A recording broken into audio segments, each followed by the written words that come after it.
como Paulo diz em 2 Coríntios 8, que ele mesmo tinha imensa gratidão com esse pessoal que deu.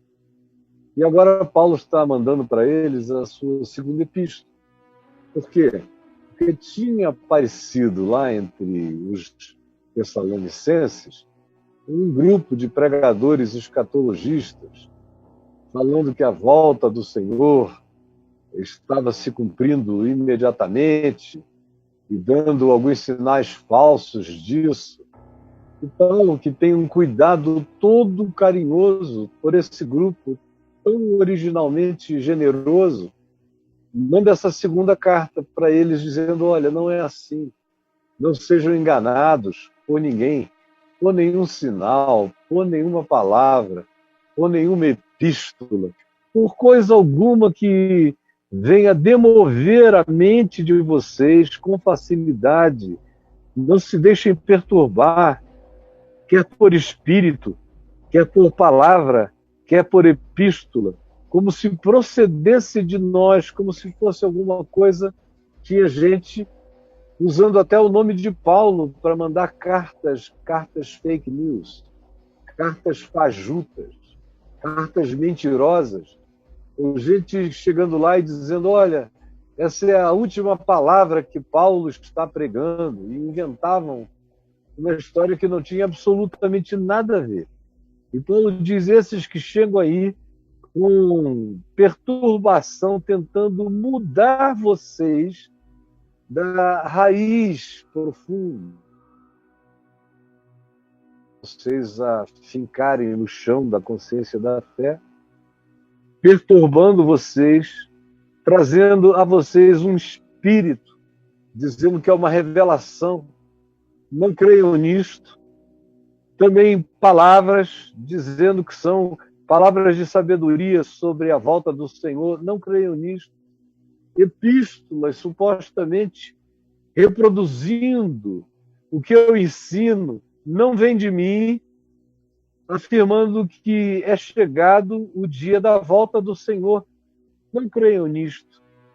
Ninguém, de nenhum modo, vos engane, porque isto não acontecerá sem que primeiro venha a apostasia total da igreja. Apostasia total. Quando aquilo que era considerado ensino e palavra do Senhor já não tinha mais eco nas igrejas. Mais ou menos como a gente vê nos dias de hoje. Não é a primeira vez na história, mas certamente é a vez mais expandida, mais simultânea, mais concomitante. Olhem bem para mim. Nós nunca, em momento algum, na história da igreja, tivemos uma apostasia tão universal, tão global, tão planetária, tão simultânea, tão concomitante, como essa que nós experimentamos agora. Se você vai ao Japão, tem grupos ensinando loucuras acerca do Evangelho, demovendo cristãos originais da sua fé mais simples.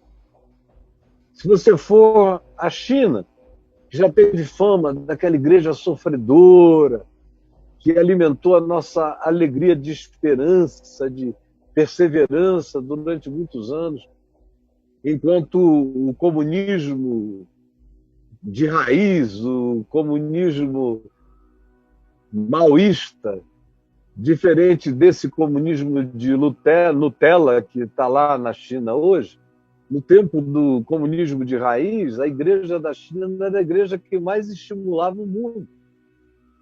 Mas hoje, lá na China, já não é mais assim, já está tudo diluído.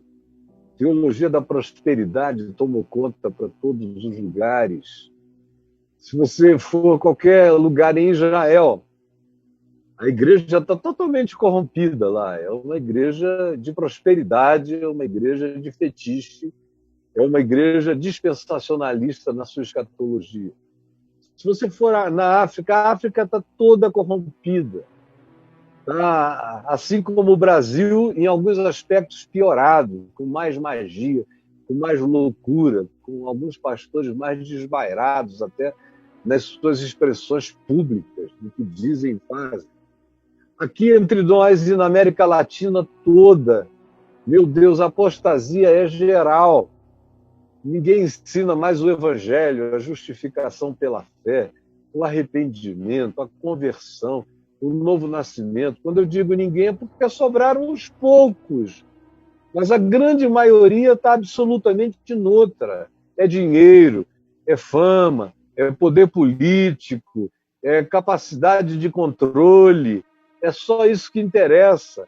E Jesus é um detalhe, é uma igreja de Moisés, é uma igreja do Velho Testamento, ou é uma igreja onde se pensa os costumes mais obsoletos afirmados nas cartas dos apóstolos e tenta-se fazer disso um dogma de fé a ser obedecido por todos. E o evangelho mesmo, absolutamente escanteado, menosprezado. O evangelho menosprezado. E quem o prega com pureza é otário. Assim também nos Estados Unidos. Foi um poder tão avassalador que nos últimos 4 anos se elegeu alguém que é um homem de iniquidades, um homem de maldades, um homem sem solidariedade, um homem de perversão dos significados e dos valores da vida humana, da relação humana, do respeito humano, da reverência humana, do trato para com as outras nações, respeito relacional com todos os demais.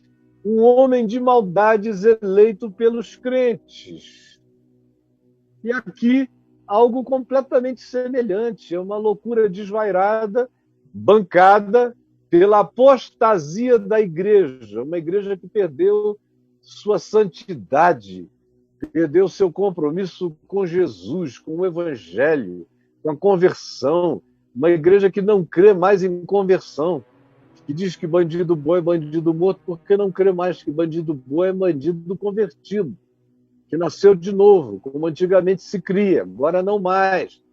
Agora se entregou tudo a bala, a arma, tem pastor armado, andando armado, pegando porte de arma, você pode imaginar? Tudo está todo enlameado, é uma mentira na boca da maioria. Se você for a qualquer lugar, a Austrália, está cheia da mesma coisa também.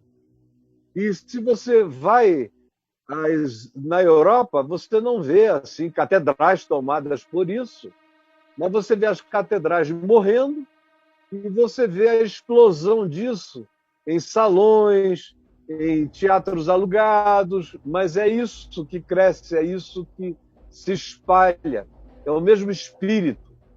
É gente que só pensa em dinheiro e em controle, em domínio e em fama.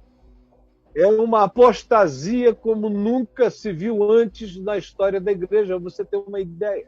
No passado, geralmente, os crentes olhavam para o Vaticano e para os papas, porque eram dos papas que vinham as apostasias.